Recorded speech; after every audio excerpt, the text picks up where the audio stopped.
أهلا بكم مشاهدينا الكرام في نشرتنا وتتابعنا في عناوينها. خبير يفكك خلفيات برنامج فرانس 24 بخصوص قضية الصحراء المغربية. كبرانات الجزائر يسعون للحصول على رادارات ضد الدرون المغربية بلا جدوى. فرنسا تسارع الزمن لبرمجة زيارة ماكرون والمغرب متشبث بشرط واحد للموافقة على استقباله. مطالبة النشطاء المغاربة بالصحراء الشرقية يخرج رئيس البرلمان الجزائري لتهديد المغرب بالحرب.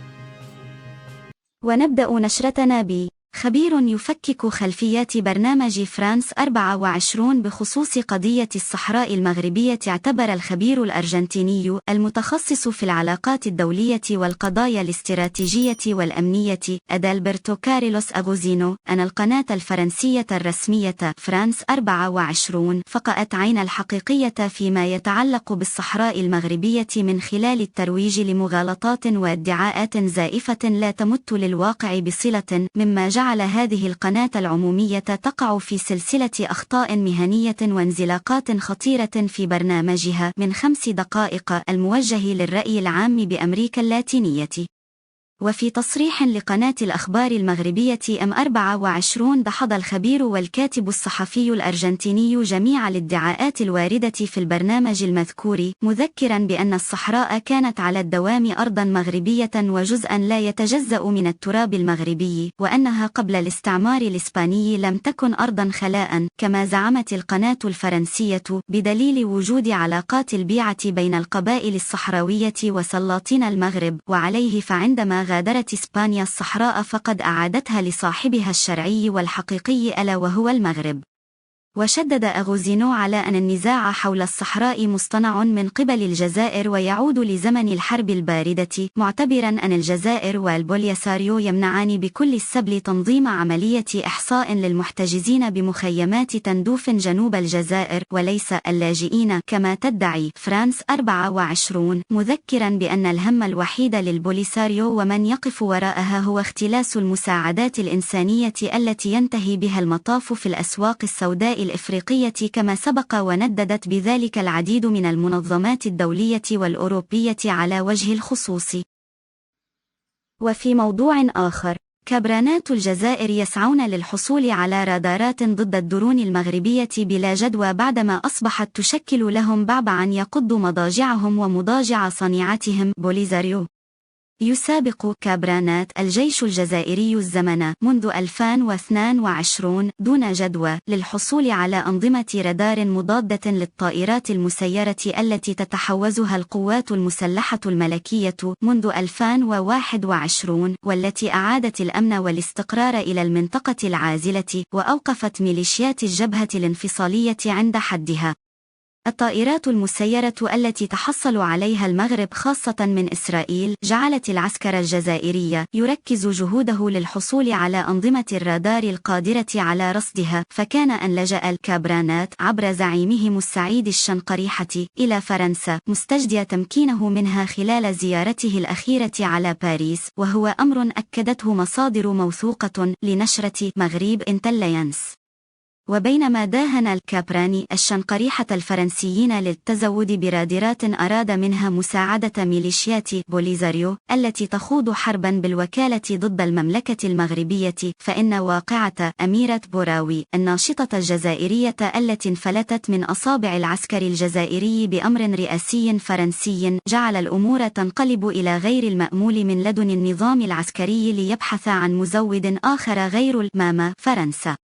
ووفق نشرة مغرب انتليانس فإن النظام العسكري الجزائري قرر اللجوء إلى الصين للحصول على منظومة رادار مضادة للطائرات المسيرة، وهو أمر يبدو أبعد من أن يتحقق في ظل تحفظ صيني شديد على هكذا خطوة، خاصة وأن المغرب واحد من زبناء الصين في هذا المجال، إذ تعد الصين أحد أول مصنع الطائرات المسيرة في العالم، وهي غير مستعدة لبيع رادارات تترصد أوج القصور والضعف في الطائرات التي تبيعها أو التي تسوقها دول أخرى. وفي موضوع آخر، فرنسا تسارع الزمن لبرمجة زيارة ماكرون، والمغرب متشبث بشرط واحد للموافقة على استقباله. لا زال قصر الإليزي عاجزا عن برمجة زيارة رسمية للرئيس إيمانويل ماكرون للمغرب، وهي الزيارة التي تأجلت أكثر من مرة بسبب تشبث الرباط بضرورة اتخاذ باريس لموقف واضح لا لبس فيه تجاه قضية الصحراء المغربية حتى يوافق الملك محمد السادس على استقباله. وحسب ما نشره الإعلام الفرنسي، فإن مباحثات مكثفة تجري حاليا في الكواليس بغية الوصول إلى صيغة توافقية تمكن من برمجة الزيارة قبيل حلول عيد الفطر، وذلك لاحترام الموعد الذي أعلن عنه الجانب الفرنسي سابقا، والذي أكد أن ماكرون سيحل بالمغرب خلال الربع الأول من السنة الجارية. وتصيف ذات المصادر أن محاولة باريس عدم إغضاب نظام العسكر الحاكم بالجزائر ستجعل المهمة شبه مستحيلة، خاصة وأن العاهل المغربي سبق وأن أكد في خطاب سابق أن قضية الصحراء هي النظارة التي ينظر بها المغرب إلى العالم.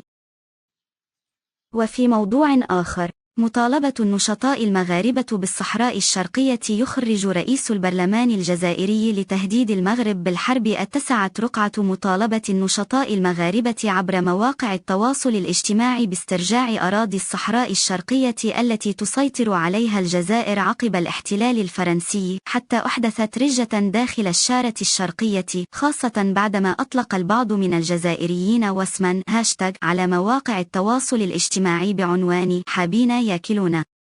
التصريحات التي أدلت بها مديرة الوثائق الملكية المغربية الأرشيف بهيجة السيمو بخصوص امتلاك المغرب لوثائق تثبت أن الصحراء الشرقية التي تسيطر عليها الجزائر هي أراضي مغربية، كان لها دور في دفع النقاش ليأخذ أبعادا أخرى بعد دخول سياسيين جزائريين على الخط، ومن بينهم رئيس البرلمان الجزائري أو ما يسمونه المجلس الشعبي الوطني إبراهيم بوغالي، الذي هدد المغرب بالحرب. تهديد بوغالي للمغرب كان من قبة المؤسسة التشريعية الجزائرية، حيث قال في كلمة له عقب التصويت على 3 مشاريع قوانين بالبرلمان الجزائر أن الجزائر مسيجة بدماء الشهداء وعصية على المتآمرين وأعوانهم، مضيفا حتى إن كانت عقيدتنا العسكرية مبنية على الدفاع فإننا لا نسمح بالمساس بأي ذرة من ترابنا، فحدودنا دفعنا من أجلها ثمنا باهظا، وجيشنا سليل جيش التحرير على جاهزية تامة للردع وحماية حدودنا. وبالرغم من أن النقاش المثار ما يزال بين راود مواقع التواصل الاجتماعي بالمغرب فقط، ولم يدخل أي مسؤول حكومي أو رسمي على خط الموضوع بعد، فإن رئيس البرلمان الجزائري يرى ذلك تشويشا مما سماه المخزن على بلاده، بل إنه اعتبر مطالبة نشطاء السوشيال ميديا بالمملكة بأراضي يرون أنها مغربية تسويق للأطماع التوسعية. الاتحاد الأوروبي يحبط مناورات البوليساريو ويكشف موقفه من ملف الصحراء المغربية. أكد الممثل الأعلى للاتحاد الأوروبي للشؤون الخارجية والسياسة الأمنية جوزيب بوريل أن ملف الصحراء المغربية تتم متابعته حصريا من قبل دائرة العمل الخارجي الأوروبي للعلاقات مع دول المغرب العربي، وذلك في رده على مقترح إنشاء قسم خاص يتولى مراقبة ملف الصحراء المغربية تقدمت به مجموعة التحالف الأوروبي الحر. وجاء رفض بوريل للمقترح المذكور وتشبث الاتحاد الأوروبي بمتابعة الموضوع حصريا في العمل الخارجي الأوروبي في رده على سؤال كتابي طرحته عضو البرلمان الأوروبي الإسباني آنا ميراندا عن مجموعة الخضر التحالف الأوروبي الحر. واعتبر المسؤول الأوروبي أنه لن يكون هناك أي تغيير فيما يخص خطة عمل المفوضية الأوروبية بشأن نزاع الصحراء، مشددا على أن موقف الاتحاد الأوروبي في الموضوع واضح ومعروف ولم يتغير. وأكد الممثل الأعلى للاتحاد الأوروبي للشؤون الخارجية والسياسة الأمنية بأن الاتحاد يدعم بقوة الجهود التي يبذلها الأمين العام للأمم المتحدة ومبعوثه الشخصي ستافان دي ميستورا لمواصلة العملية السياسية بهدف الوصول إلى حل سياسي عادل وواقعي وعملي ودائم